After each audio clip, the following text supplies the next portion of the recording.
I'm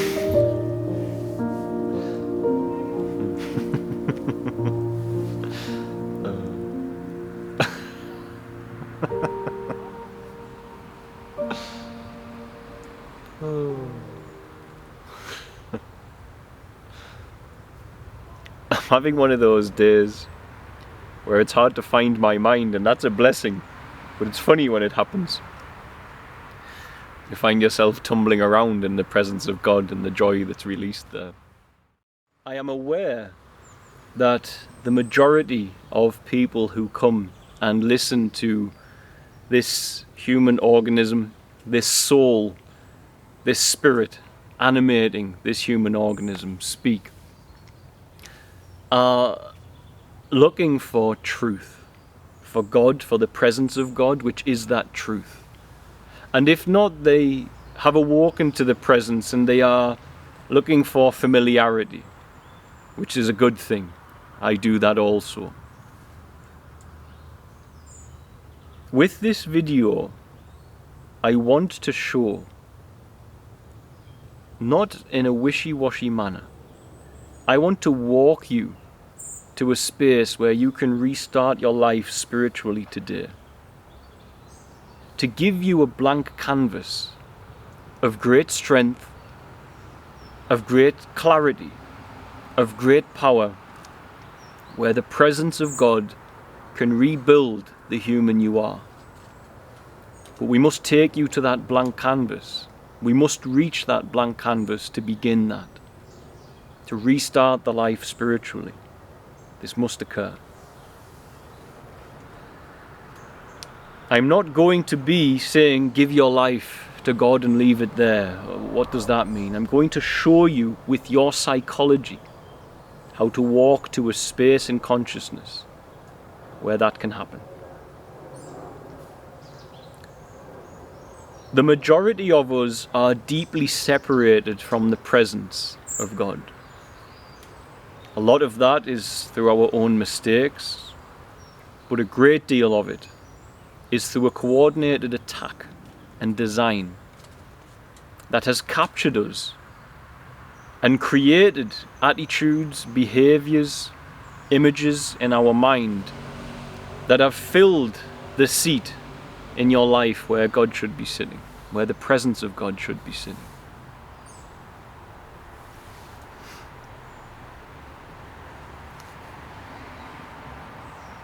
We humans have to realize that that presence is very tender, it's very volatile, it's very sensitive.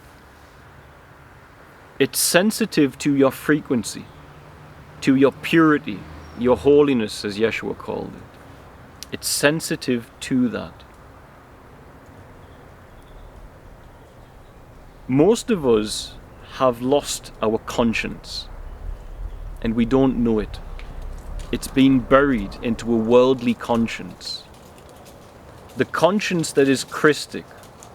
We have used the word Christ to point at the human organism that moves in correct, unselfish, compassionate action, the transformational energy that transforms the human to do that, and also that subtle presence of joy and contentment that leads us to our best life. We've used the term Satan to point at the opposition of that. The energy that chains you to the world, to the prince of this world, who is Satan and his ways.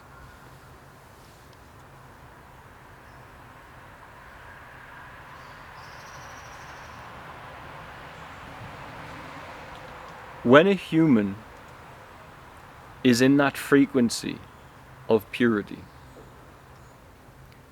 the frequency of the Christic, they have a conscience which is very different, and that conscience is with you right now.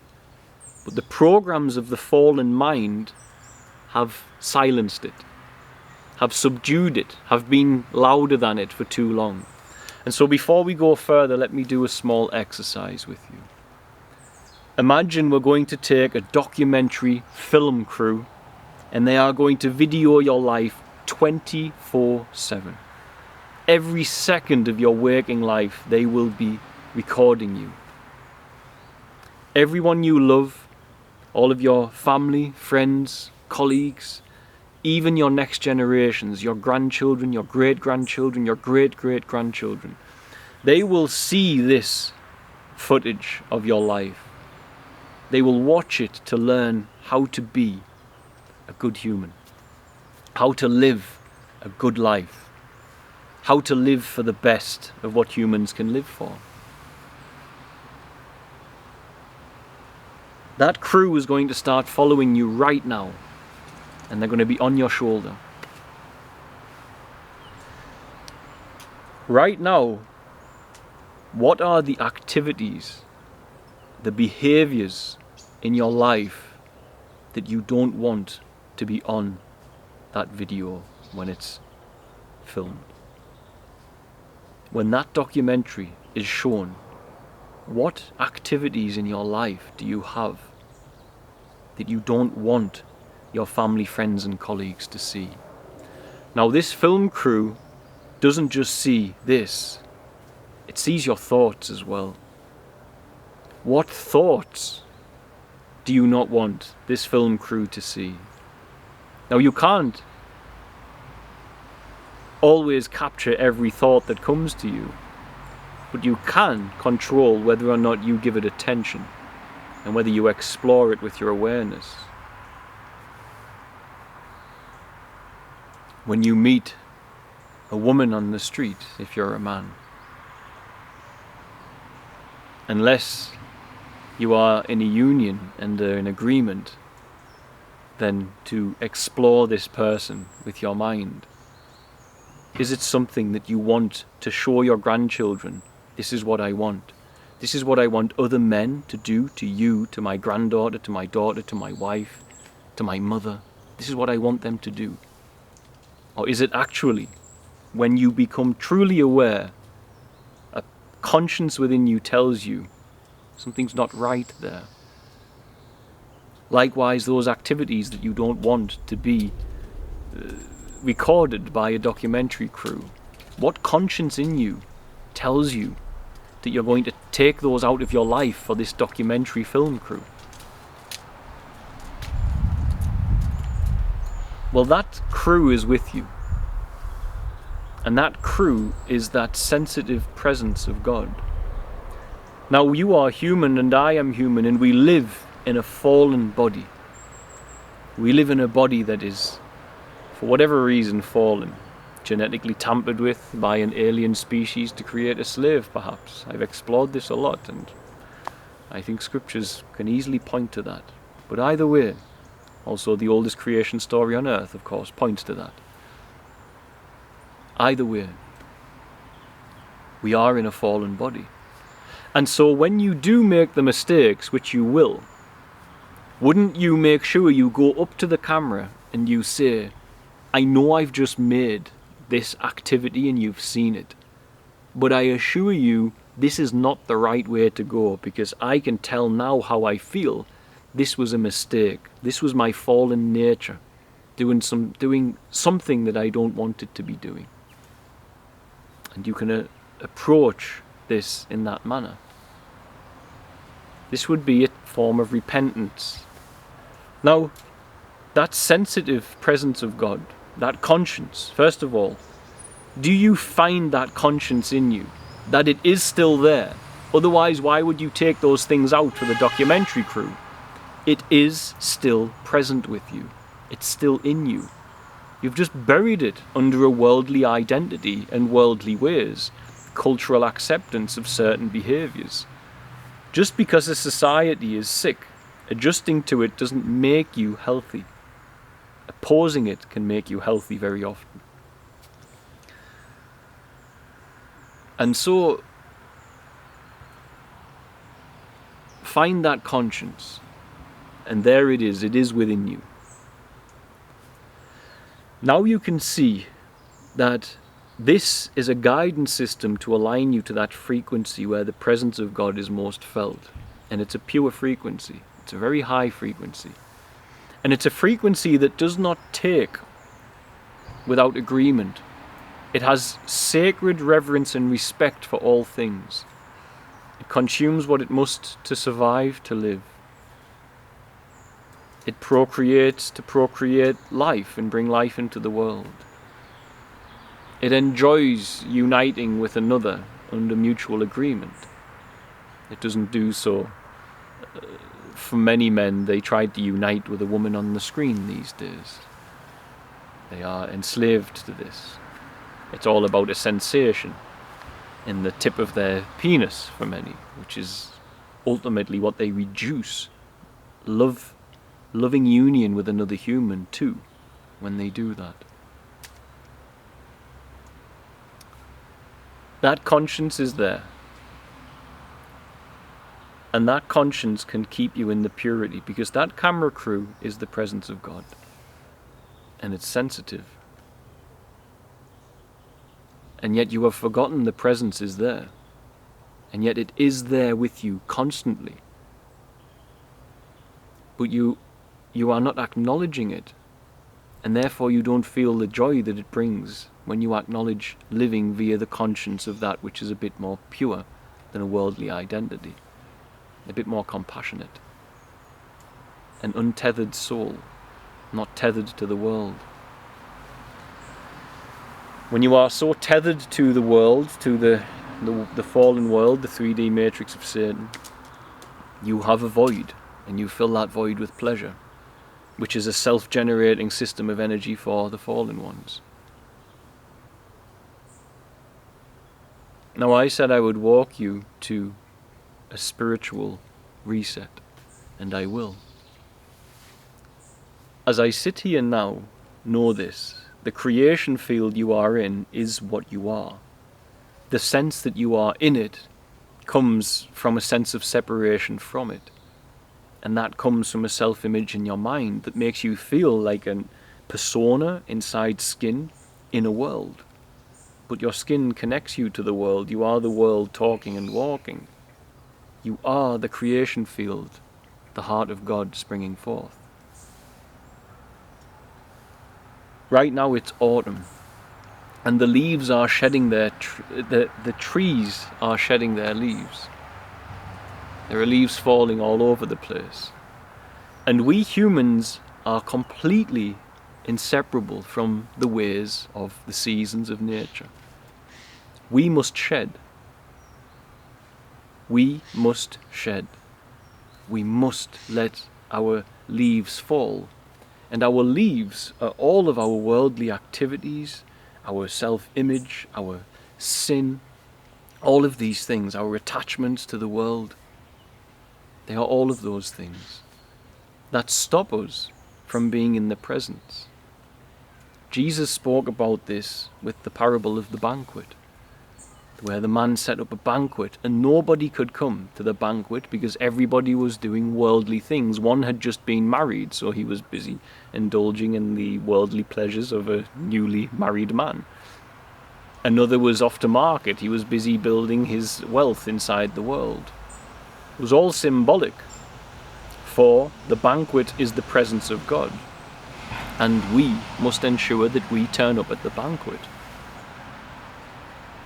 Our leaves, if we can use this tree analogy, you are the tree. But the tree is not your persona or your human body. The tree is the core awareness within you, the soul awareness, the loving witness of life which is behind all of that. That is the tree. And we do not go to the banquet, which is to be in the treeness, because of our worldly attachments. We too are not turning up for the banquet. How do you shed your leaves? Because most should be shedding in the seasons. It's why I fast. I pick up bad habits, bad behaviours. I get overly in the flesh. I have just been travelling with family in the UK for what was the first time in 3 years, to get a little personal. To counterbalance all of that worldliness, I have to fast when I leave there. To return to the banquet, to remember what matters, to make those worldly attachments a little more quiet for a while. This is having my autumn. But many have never had their autumn. They've never shed their leaves, and they are buried, encased in a thick foliage of leaves, of self-image, of desires, of addiction, dopamine addiction, in the most part for many at this time. They're buried, and they don't even remember that they are a tree. They're so into the leaves. They don't know about that tree, that awareness, the loving witness of life that they are. And so we as humans must find a way to shed our leaves. And the way to do it is to become conscious of them as the awareness that you are. And this brings you back to the blank canvas of a spiritual rebirth, because many may have been raised and their self-image, their leaves, have got a lot of beauty in them. They've been programmed well to be compassionate, to serve one another, to not indulge and chain themselves to the world. But others have been programmed by the matrix. And it's an opposite story. Their leaves are all about the world, all about the self, all about self-image. There's nothing sacred in it. Now, even those with many leaves who seem like good leaves, who have ideas that they should respect nature, etc., may not be doing so because the sacred union with nature is not in the leaves, it's in the tree and its roots. But the awareness is busy on the leaves, on the ideas, the structure of a self-image. And so you must find a way to bring the awareness off the leaves and into the treeness, the awareness you are, and into the roots of what you are, where you can have the genuine sacred union, not the idea of a sacred union, but the sacred union as an arising through the organism in its energy. So let's look at the leaves. We must become conscious and aware of them. In those leaves is your name. I've done this recently. You are not your name. It's a leaf on the awareness. So we can let that leaf fall. You have your nationality. You are not that. You can let that leaf fall. You can't be those things. If you're aware of them, you can't be them. You must be the awareness that's aware of them. And that's the awareness we must return to. Now you may therefore have bad leaves in here. You're addicted to pornography. You're not a porn addict, you're aware that you're addicted to pornography. Now this is a very important move for men.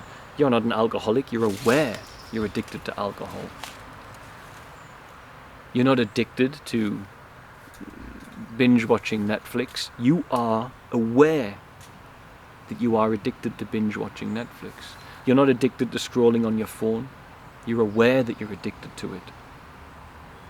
You have been dopamine chained to the world. Satan has a head start on electronics against humanity at this time, because we lack the wisdom, the spiritual maturity in comparison to the power the electronics have over us. But if you can sit here aware that you're addicted to scrolling, that means you are not an addict of scrolling, you are the one that's aware of it. And that gives you control over it, that gives you power over it. Because no longer are you caught in that program, now you can separate from it and go, hold on, I can shed that leaf. And you drop these leaves piece by piece. The core leaves are always nationality, gender. I'm a man, I'm a woman. Drop those leaves for now. Jesus spoke of that in the Nag Hammadi. Doesn't mean you're not a man or a woman, it means you're returning to the awareness beneath the anatomy, beneath the world, beneath the flesh. I'm a human. No, go beneath it. You're aware you're a human. You're aware you're a man. You're aware you're a woman. You're aware you're a nationality. You're aware you're a father. You are aware that you're a mother. You are aware that you're a son, a daughter, a brother, a sister. If you are aware of these things, they cannot be who you are. You are that which is aware of them. Every time you become aware, another leaf falls from your tree. And eventually, your awareness no longer plays around in the leaves, and it returns back to the tree. Now you may say, but in my leaves I am Christian. You are aware that you are Christian. That means that that label can't be in the core of what you are. See, I am a son or a daughter of God. You're aware that you're a son or a daughter of God. Come back further again. It doesn't mean you are not one, but you're aware of it. Who is the one that is aware? When we walk back through the leaves and we come back to the awareness we are, that awareness was with you as a child. You were aware that you were a child. It hasn't changed. You're aware you're a man, you're aware you were a child. You were a loving witness to being a child, you were a loving witness to being a man. Now if on the leaves of your tree, because after autumn spring comes, you see once you've shed, you start over and you build new leaves. This is what a tree does.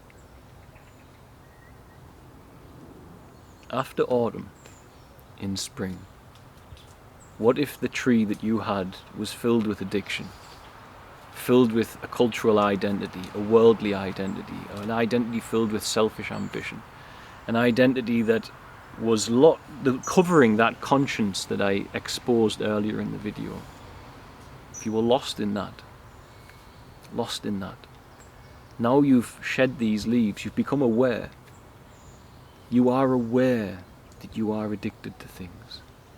You drop the leaf. As that awareness, it gives you space to challenge the addiction. It gives you an opportunity, when you become aware of it, to overcome it. Because no longer is it you. If you are an angry person, you are aware that you're an angry person. And therefore it can't be who you are. It's something that's going on, but if you're aware of it, it gives you space. Space to heal, to look, to separate. If you're addicted to scrolling and you become aware of it, and this is a leaf that you're going to shed, you're addicted to dopamine and scrolling. You see it. You're aware that you're addicted to it. Now you can look at that part of yourself with loving eyes, with gentleness, and say, what is it that you want? What part of me is doing that, and what do you want? What is not illuminated with God's presence here that has me doing that? And it's an intricate move, but it's a liberating move. It's freedom. It's the presence of God at the end result. It's the presence of God manifest bit by bit as it occurs, as the journey goes. For the presence of God is always that presence that is the awareness. It's just that you are not moving your consciousness to that awareness, you're staying in the leaves. So now you are aware that you are addicted to scrolling on your phone. Now with that awareness, you can make some space between it and you can employ tactics to separate from that. You may be aware that you are addicted to overeating food and you don't feel comfortable with it. Be aware, you are not a character overeating food because you're aware of that. You're the awareness. So now you can employ some tactics to overcome that. You can fast a little and discipline your body. As we were supposed to in nature's design. You can fast a little. You can say, no, you're not going to eat for 3 days and see what happens to you. So all you have to do is stop eating. If it's a 3-day fast, it's nothing. Just stop eating. It's simple. If you can't do it, it's because the ego is sitting on the throne where the voice of God, the natural voice of the body, which wants to fast to clean itself, wishes to be speaking. And so that whole process of becoming aware that you are overeating food and you need to start a fast, this exposes so much, not just one leaf, but the structure of the ego that's sitting in the space where the natural voice of love and compassion and healing for the body and the presence of God should be speaking. And so when you have that 3-day fast and you feel wonderful afterwards, you go, oh wow, so actually that voice that wouldn't eat, it wasn't wise enough. It wanted to feed me all the time, but actually I feel better for not eating. So hey, that voice is not us actually knowing what's best for this joy and contentment and presence of God. And then you recognize that voice, however much it may have meant well, is part of the fallen self, the fallen technology. But it starts by moving and becoming aware and shedding those leaves. You must realize that you are aware of these things to begin that. When you move all the way back, and you can move into that consciousness, even today, now it may be difficult, maybe as you fall back, the body's calling you to go to its addiction. Keep being aware of those addictions until you find a sweet spot where you're still, where you're the tree without any leaves. The awareness, the loving awareness of the world, the loving witness of all things. When you go there, when you sit there you, with that awareness, can start to choose how you're going to rebuild the life, to ensure the new leaves you bring are brought with temperance and with your guidance system in place, as in the voice that allows the body to be healthy and not to be separated from that health, that allows it to be in the presence of God, that very sensitive frequency and presence of God, and that allows you to maintain the conscience that you have buried under those leaves that I exposed with that documentary crew exercise at the beginning. You can start rebuilding the character that you use in the world in a positive manner. You can rebuild something of compassion. When you function in the world, it will come back. But you'll actually find that you have less leaves, because you'll keep returning to that presence of the awareness of the treeness and the rooting of yourself, because there you'll feel the love and compassion, not as an idea or something you should do, but as the transformational energy of the Christic moving through the organism. Now some people will come back to that awareness and then they'll rebuild a very ugly life. They'll use that awareness of oneness and unity and think it means they can come back and do whatever they want. They can sin. This is non-Christic. Spiritual awakenings don't have to be compassionate. They can be dark. People can serve a different master. There are two masters to serve here. And so we don't do that. We rebuild a structure that works, and the structure that works for this human organism is the compassionate teachings of Yeshua. To serve one another, to love one another, to heal one another. And the more time you spend with less leaves on you, the more gifts of the Spirit will be born from the tree, the organism as well. New fruits on the tree will be born.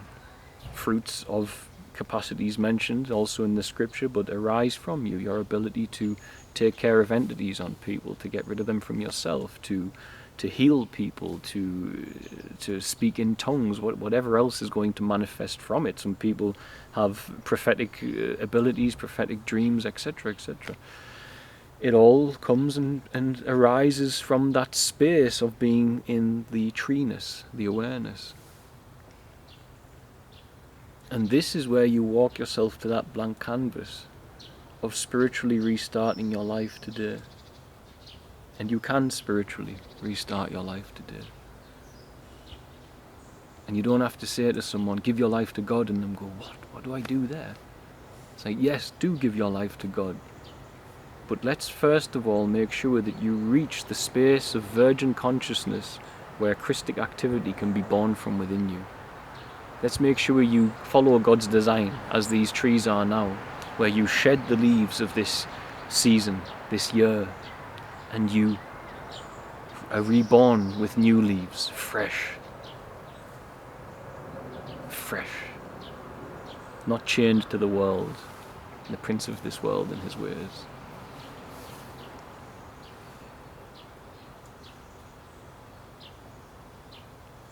This is how we stay at the banquet, as Jesus said.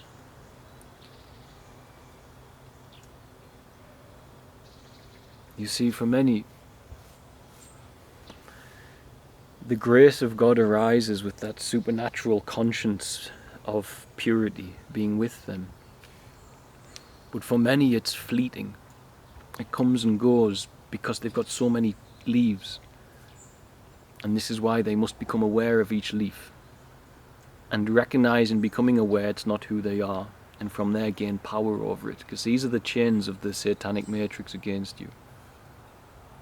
Because when your awareness that you are is stuck in the leaves and the programs, you lose the treeness. And in there you are definitely, indefinitely, if you don't find the treeness again, enslaved to the satanic matrix.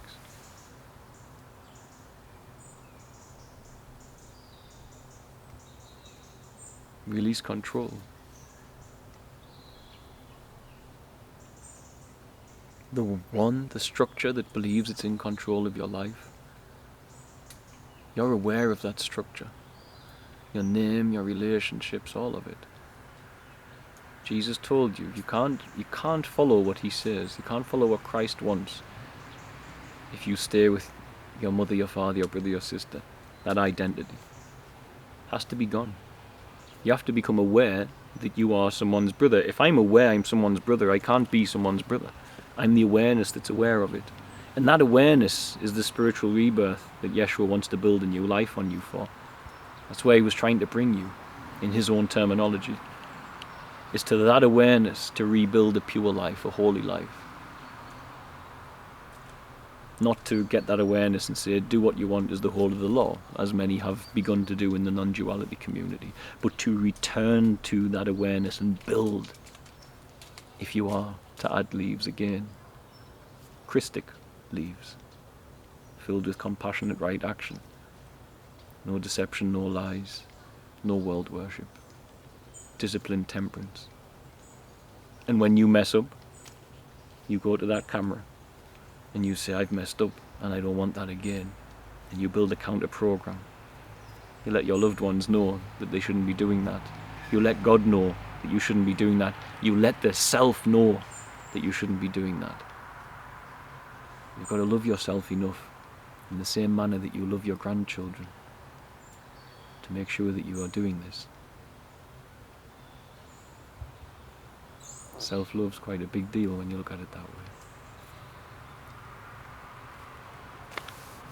That concludes my message this beautiful Sunday anyway. I hope it brings some freedom, joy, peace to at least one soul out there. God is good. God bless, guys.